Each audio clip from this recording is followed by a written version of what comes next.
Voltemos aqui. Quero ser curado do meu excesso de testosterona. Aí já é um cara. Fala assim, Caio, preciso ser curado da raiva e da minha vontade de fazer sexo. Cara, ele tem raiva. Aí vai ficar com mais vontade ainda, né? Sexo adora raiva. Eu acho que ele tem raiva da vontade dele. Vamos Pois lá. é. Não tem outros problemas na minha vida. Seja como for, sexo adora raiva. Adora, né?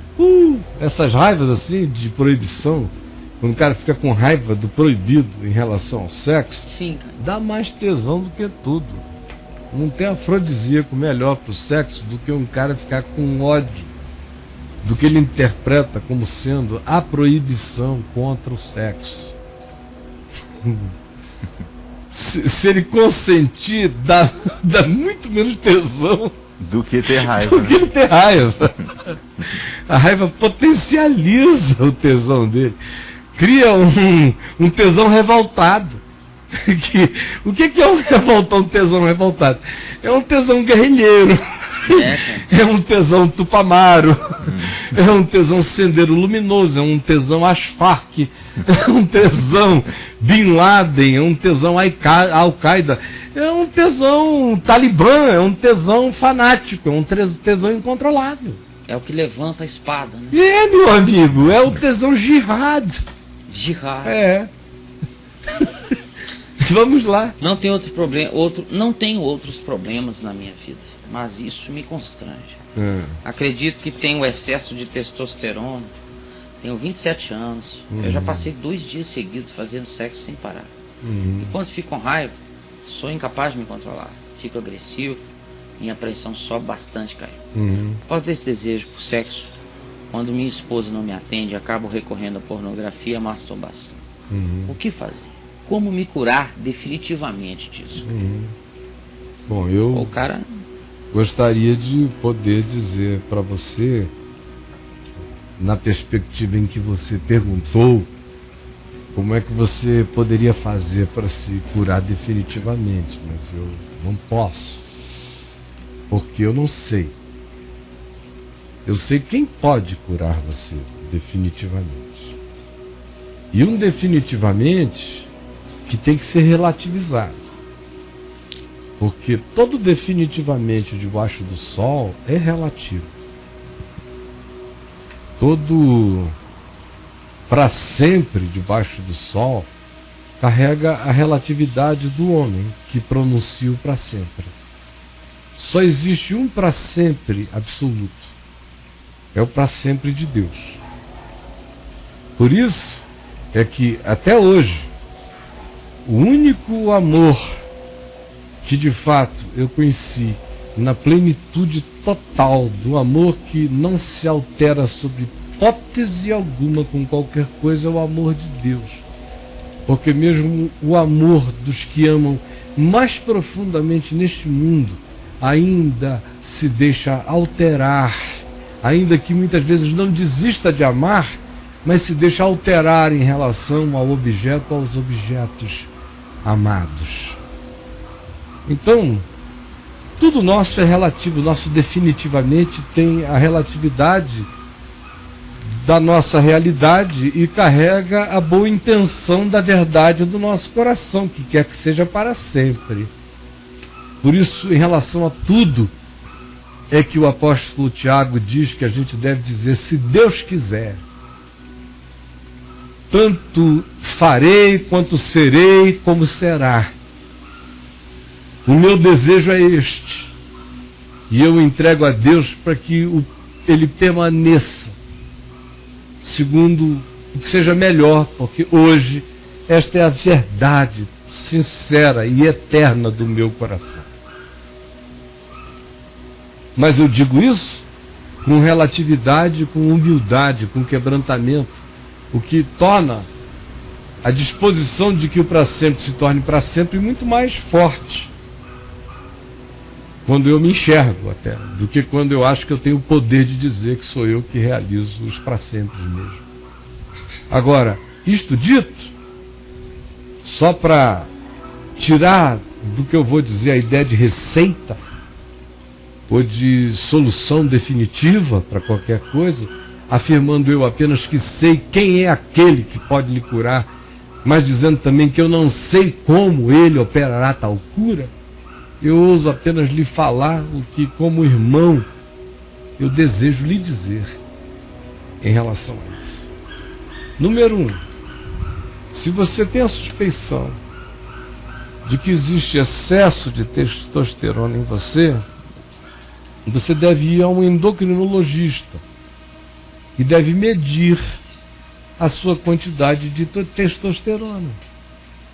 Porque a primeira coisa, em qualquer coisa a se fazer numa área dessa, onde você combina o elemento que pode ser de natureza orgânica com outra camada que pode ser de natureza bem clara e explicitamente também, e importantemente, psicológica, praticamente em pé de igualdade com a importância que o hormônio, na perspectiva físico-orgânica, carrega.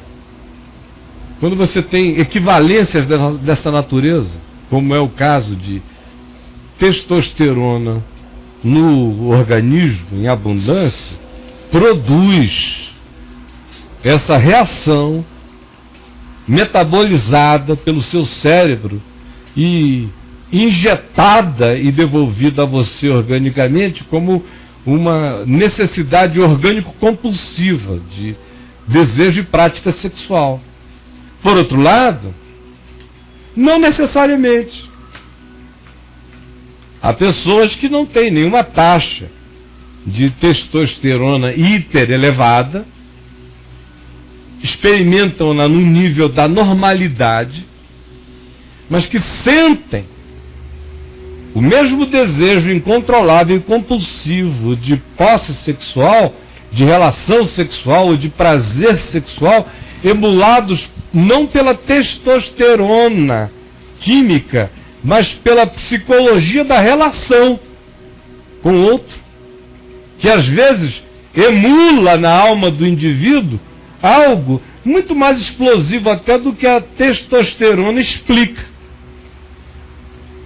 Dizendo isto a você, sendo esse um caso clássico de equivalência de importâncias entre o que o organismo pode fazer pelo aumento da testosterona e o que a psique pode produzir pelo enebriamento psíquico de uma troca sexual com alguém, ou no que empreste, no que o indivíduo psicologicamente projete de necessidade psíquica de sexo, na intenção de se afirmar, de se agarrar, de se gritar, de se fundamentar em algo.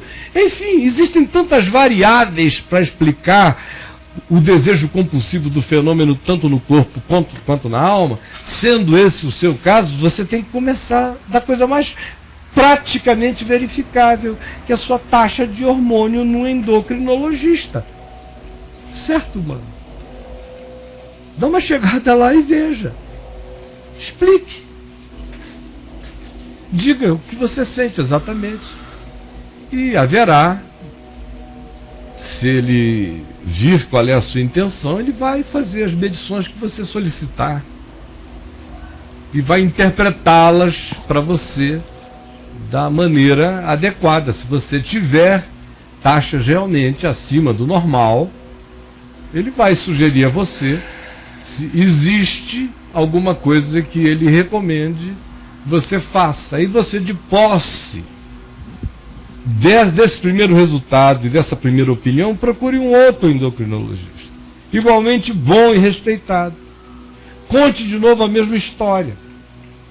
Peça de novo outros exames e veja se existe corroboração, tanto do exame quanto da interpretação, como da sugestão de tratamento, para diminuir a produção exacerbada dessa taxa, sem desequilíbrio em qualquer outra coisa no seu organismo. Então, em havendo tal constatação, meu querido, meio caminho andado. Eu já encontrei pessoas com falta e pessoas com excesso. Pessoas com falta sofrendo, pensando que era um desapego, que era uma falta de desejo sexual, de falta de intenção na relação com a mulher quando não era. Então a gente acende a luz, os vampiros desaparecem. Os demônios viram outra coisa muitas vezes. Agora, no escuro, tudo é o que o medo projeta, o que a insegurança faz ser, o que a interpretação produz. Então comece daí, é a minha primeira sugestão. A segunda sugestão, eu faço a você de maneira bem simples, certo de que lhe será útil. Que é a seguinte: vá lá no meu site, no caiofab.net, e pegue o meu livro, Sem Barganhas com Deus. Ou na loja do site, ou em download de graça, para você baixar e ler no seu computador. As duas opções estão lá. Você pode baixar, porque se o problema recair, sobretudo, na perspectiva da outra dimensão, como particularmente eu creio que seja, ou seja, não necessariamente uma hiperprodução de testosterona, acho que pode existir, mas não necessariamente é a causa. Porque, como eu disse, eu já encontrei gente que não produz tanta testosterona assim, mas que não tem como explicar a avidez sexual, não pela testosterona, exceto por outros mecanismos psicológicos. Então, por isso, o Sem Barganhas com Deus lhe será extremamente útil, porque ele vai ajudar você a enxergar como funcionam alguns mecanismos do que a gente chama de carne, do que a gente chama dessa relação da alma com o desejo imediato do corpo, vinculando a insegurança da alma, ou a insatisfação da alma, ou a necessidade de compensação da alma, ou as não resoluções da alma, com o oportunismo orgânico que acontece em qualquer um, de em determinadas horas ou épocas. A mulher está mais suscetível, mais excitada, mais no cio, e o homem também, em determinados momentos, está com mais intensidade.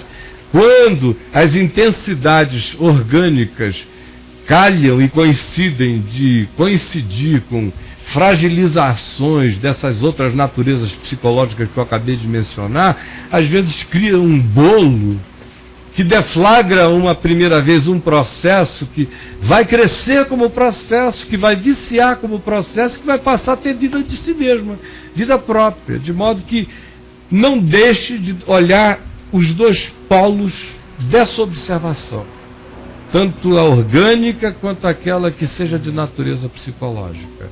E aí depois me volte aqui, a gente vai conversar, tá bom?